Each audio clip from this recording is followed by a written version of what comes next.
Como organizar seu horário diário de estudo? Aqui quem fala é Cristine Bess, professora idealizadora do curso preparatório para concurso Aprovando Dentistas, e hoje a gente vai ir no ponto principal da nossa aprovação, que é ter quantidade e qualidade dos estudos. Então, vamos lá! Eu dividi esse tema de como organizar nosso horário diário de estudos em alguns passos para tornar realmente praticável, sair daqui e já colocar em prática. O primeiro passo é saber na sua rotina quais são seus compromissos diários, aqueles atuais. Então, liste todos eles, enumere também em relação às suas prioridades. O que é prioridade para você? Hoje a sua prioridade é passar no concurso público? Ou quem sabe antes dessa prioridade tem uma prioridade ainda maior, algo ainda mais importante para você, como por exemplo, finalizar a sua dissertação do mestrado, enfim. Liste todos os seus afazeres, seus compromissos e dê prioridade a eles, o grau de prioridade de cada um deles. E após isso,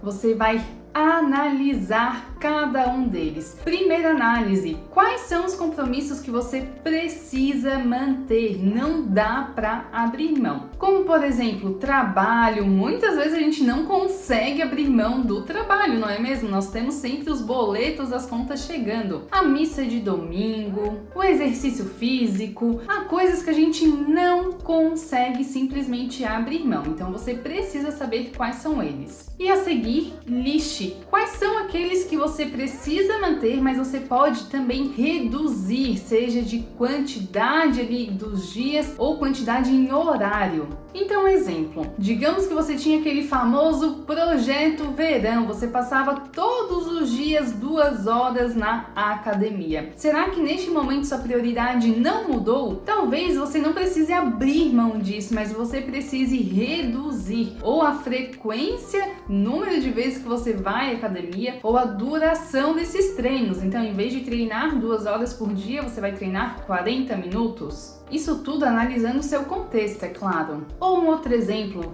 talvez hoje, todos os dias depois do trabalho, você passa na casa da sua mãe e passa algumas horas lá tomando café, conversando. Talvez precise reorganizar essa rotina. Em vez de ir todos os dias nessa social, que também é importante, precisa ir dia sim, dia não, ou reduzir um pouquinho a quantidade de horas que passa ali. E podemos aplicar isso em outros momentos. Digamos que ler a Bíblia te faz muito bem, você lê horas e horas por dia. Talvez precise reduzir um pouco dessa carga horária. E a gente pode usar outros exemplos aí. Digamos que você goste muito de ler, então ler a Bíblia te faz muito bem, ou então você lê algum outro tipo de literatura, enfim, passa horas por dia lendo. Então talvez você precise reduzir um pouquinho essa carga horária de leitura nesse momento específico. Não é para sempre, mas neste momento, de acordo com suas prioridades. Então é esse tipo de análise que a gente precisa ter, porque algumas coisas a gente não consegue simplesmente abrir mão, é algo importante demais para a gente, mas a gente pode sim reduzir a frequência ou a duração. E há outros tipos de atividade que você pode também delegar a outra pessoa. Quem sabe aquelas horas semanais de limpeza da casa podem ser transformadas em contratar uma diarista a cada 15 dias, será que não é possível? Ou então, se tiver uma rede de apoio, redistribuir suas funções da rotina para os demais membros durante esse período. Então, seria bom demais, já ganharia certamente algumas horas aí de estudo. E por fim, claro, há aquelas atividades que você pode simplesmente eliminar da sua rotina. Sabe aquelas 2 horas semanais de manicure? Ou aquelas horas que às vezes a gente se perde jogando um videogame, vendo redes sociais? Talvez neste período você pode simplesmente não fazer. Então sim, olhe a sua rotina, veja a sua carga aí de atividades e veja o que você vai precisar manter, o que precisa reduzir, o que dá para delegar e o que você pode simplesmente eliminar nesse período.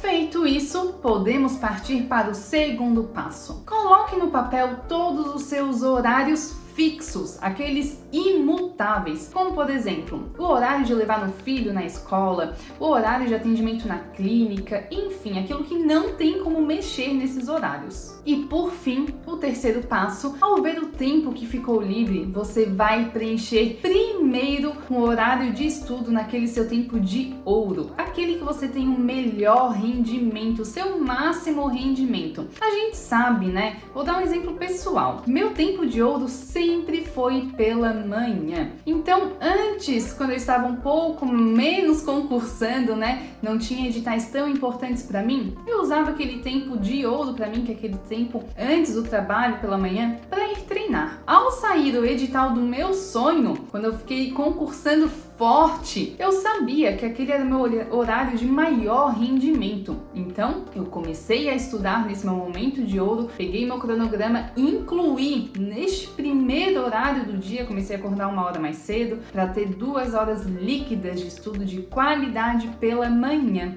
E meu treino, Cris, onde é que eu vou enfiar ou qualquer outra coisa que para você seja importante, né? Que dê para ter uma maleabilidade. Então, coloquei ali meu treino ao final do dia, depois do trabalho, que eu já estava cansada, exausta, já não prestava mais para muita coisa, menos 30 minutinhos ali pro meu treino. Caiu o rendimento do treino? Sim, mas tudo bem, a prioridade era passar no concurso público. Aqueles 30 minutinhos iam suprir a demanda do treino, que era ter saúde física, mental, emocional, enfim. Então a gente precisa analisar então qual é o nosso momento de ouro e ajustar ali com as nossas atividades. Então, sabe aquela frase que às vezes a gente pode escutar ou até falar de eu não tenho tempo para estudar, eu não tenho tempo para X, para Y, enfim. Então, colocando tudo isso no papel, você vai descobrir que estabelecendo suas prioridades, certamente você descobre que você tem tempo sim. Você apenas não estava ainda utilizando esse tempo para o estudo ou para o seu objetivo, qualquer que ele seja. Então, já curta esse vídeo, inscreva-se no canal e eu vejo você semana que vem.